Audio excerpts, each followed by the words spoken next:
Prayer is free, but the Lord will give back to you.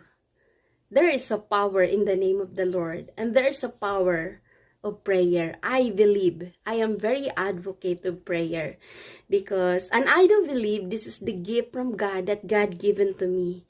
Even when I was a child, I always pray. On that time, I am not yet a believer of Jesus Christ.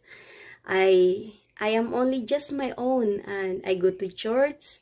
I was Catholic before, but I am very happy that I know Jesus. It's not all about the religion, but the relationship of the Lord Jesus Christ.